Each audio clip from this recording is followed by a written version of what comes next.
Great Basin National Park was celebrating the 100th anniversary of the services of the National Park Foundation.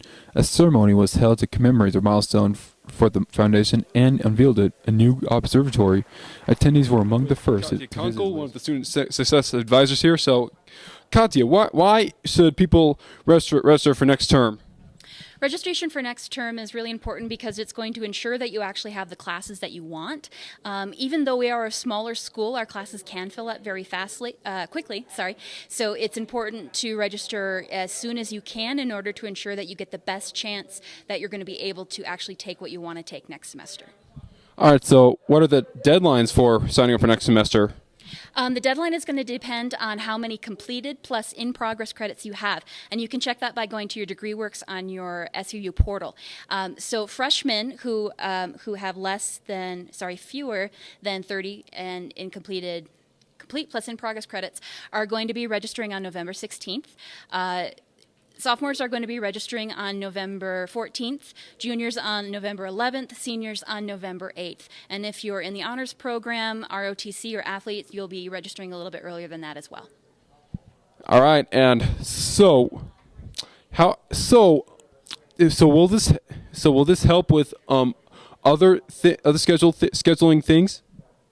Registering will be super important too because it's going to keep you progressing in your major. And even if you aren't sure about your major, it's a good way to maybe explore different options, complete your general education, or just get some credits needed that you might need for an associate's degree to move on to another school if you choose to.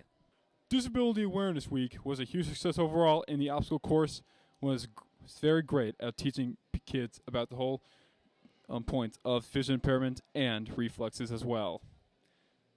For SUTV News, I'm Dan Lauper. So the Sorensen building was a great way for students to get out and relax during finals, so they would not worry about a thing. For SUTV News, I'm Dan Lauper. SUUSA sponsored the event in order for people to interact with each other and have fun with each other's company.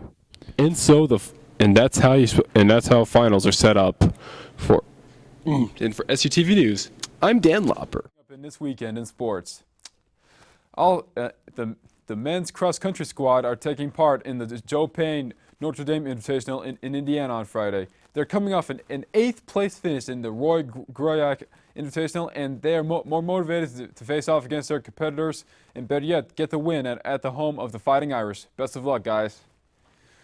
And tonight at 7, the women's volleyball team takes on the Weber State Wildcats of Ogden in what promises to be an epic rivalry showdown for the ages.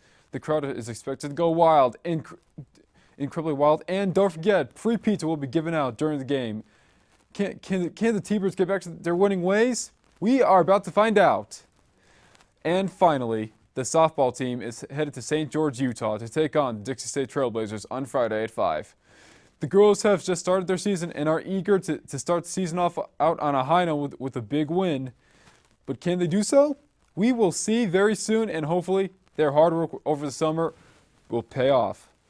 And finally, our thoughts and prayers are with the family of Jose Fernandez, who tragically died in a boating accident at Sunday at the age of 24. And that's all for sports today. Make sure to check in next week for news and updates on your favorite SU sports. What's up? And welcome to this Thanksgiving edition of the SUU Sports Beat.